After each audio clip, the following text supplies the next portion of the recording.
大阪の、宇都宮公園の南側に店を構える、小六、下田正人でございます。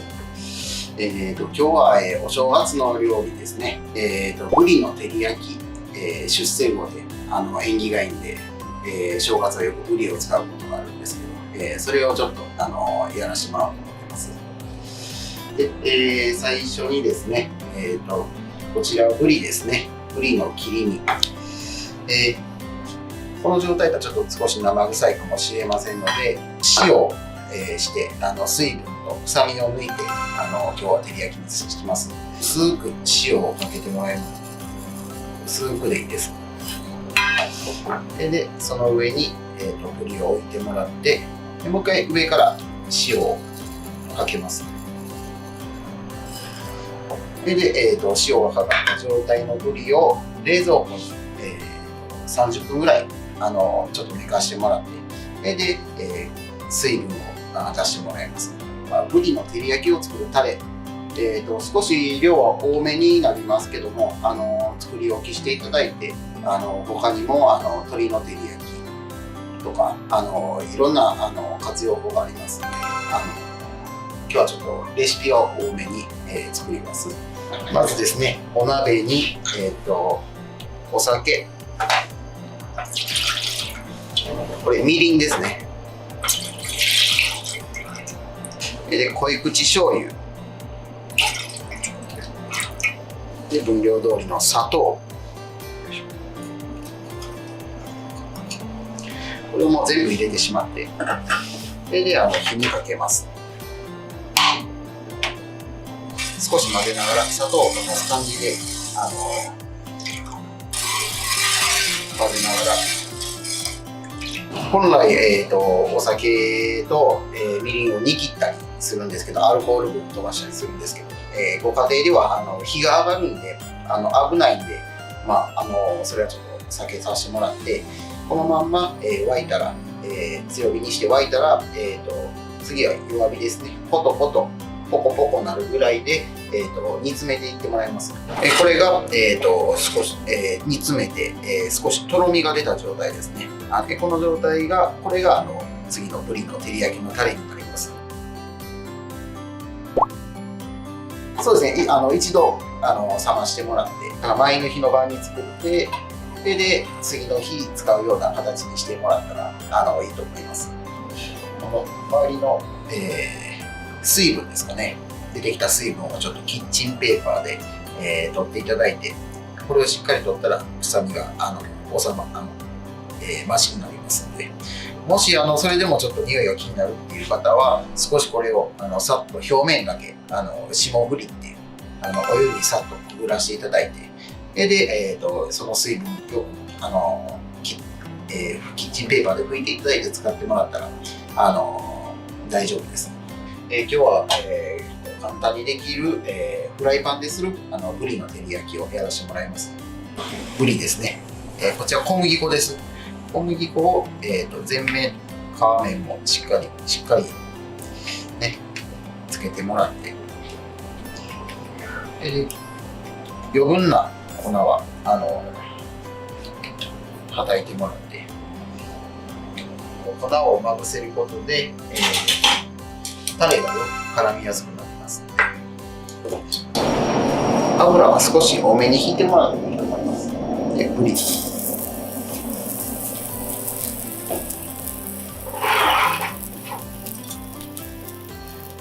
このまま、両面焼き色がつくぐらいまで焼いていきますね。この時火加減は中火ぐらいでいいですね。切り身の大きさにもよるんですけれども、大きかったら弱火ぐらいでじっくり通してもらって、薄かったら中火ぐらいで大丈夫だと思います。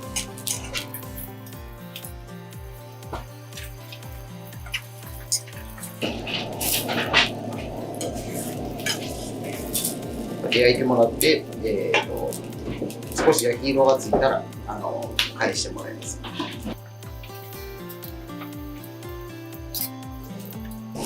それで、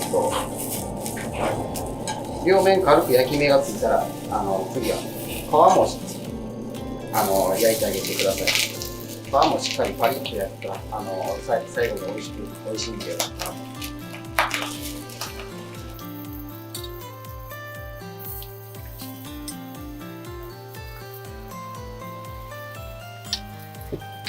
両面焼き目がついたら次は先ほど作ったタレですね。このままやったら味が濃くなりますので、少しお酒で薄めます。通常はこのまま濃いまま置いといてもらった方が日持ちしやすいので、それを、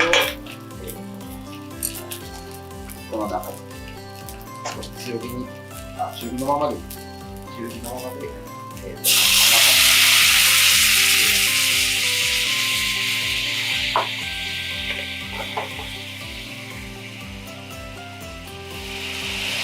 のまま、タレを絡めるように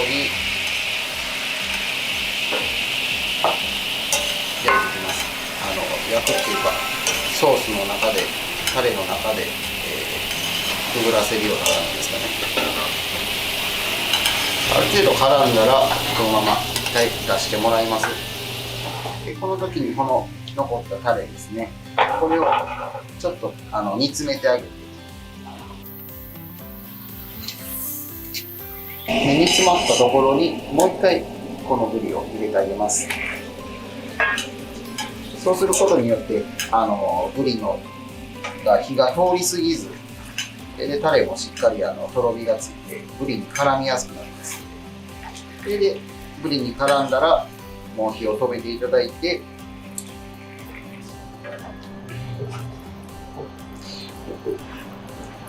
お皿にで少しこのタレを上からかけていただいて、でお好みで山椒とか七味とかあればお子さんがいる場合とかやったらかけなくていいと思いますけど、大人の方が召し上がる場合は少し七味とかで香りをつけていただけたらより一層美味しく召し上がっていただけると思います。少しクレソンとか添えて青いのを添えてもらったら完成ですね。おせちの中身とか入ってるたたきごぼう、やろうと思ってます。まずはこれ分量通りのお酢ですね。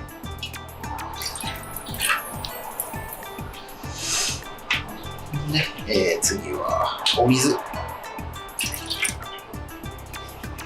薄口醤油で、砂糖、これを全部もうお鍋に入れてしまって、その後火にかけます。下に砂糖が残っているんで、混ぜながら砂糖を溶かすような感じで、沸くまでいかなくていいです。砂糖が溶けるぐらいの温度で大丈夫で、沸かしすぎると酢が飛んでしまいますので、止めてください。これを一回、冷まします。練りごま、これでごま酢を作ります。当たり鉢にごまを入れてもらって、これさっき酢入れるとごまと、酢が分離してしまうんで、お酢ですね。さっきの作ったお酢をとりあえず、3分の1ぐらいで、をしっかり練りごまを酢で溶いてあげるような感じで。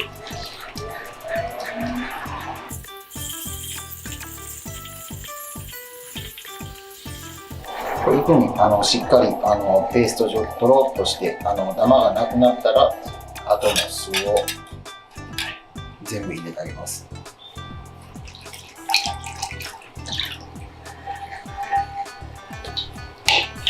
こうやって分けてあげることによって分離せずにきれいにごま酢ができるので、ごぼうを切っていきます。私長さが揃ってる方が後で持った時に綺麗に見えますんで、だいたい5センチぐらいですかね。それぐらいの長さに切って、でもう一個それを当てて切る。こうすることによって長さが全部揃いますんで、長さを揃えてあげます。半分に割りますね。半分、4分の1に切ります。こうですね。切ったらごぼうは色が変わってきますんで、切り口から。お水の中に、お酢を少し。色止め、アク止めの、効果があるんで、それを少し入れた水に中に切ったそばから入れていきます。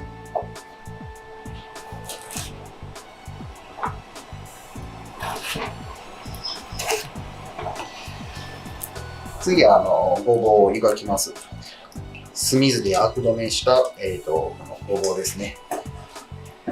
柔らかく湯がく方もいらっしゃいますけども、うちはごぼうらしいパリパリっとした食感を残すために、短めに湯がきます。で、ここにもお酢ですね。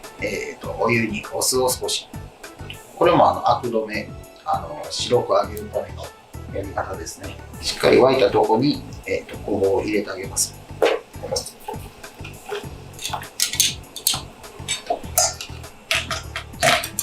だいたい時間的に、大きさにもよりますけども、1分から2分ぐらいで十分やと思います。で、湯がけたら一回ざるに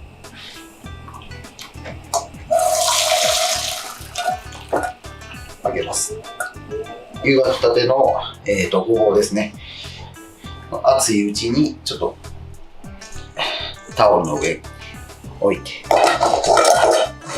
少し広げてですね、タオルで挟んであげます。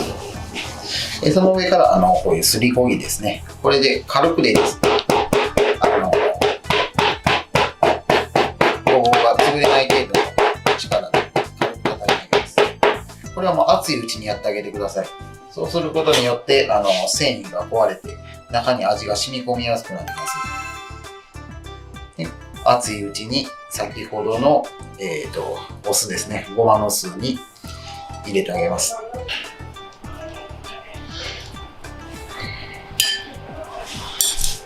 で、味が入るようにこれは一晩冷蔵庫で寝かせます。一晩寝かしたごぼうですね。味の入ったごぼう、ごまを絡めるんで、いりごまですね。いりごまを適量潰しすぎないぐらいの半潰しぐらいですね。香りが出て。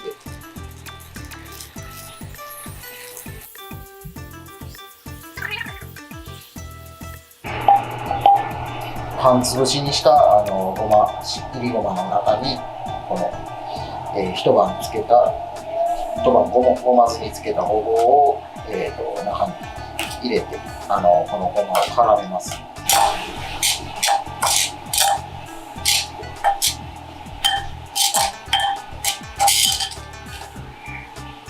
ごまもたっぷり絡めてあげた方が美味しくなるんで、長さが揃っているんで同じ方向に持ってあげてきれいになります。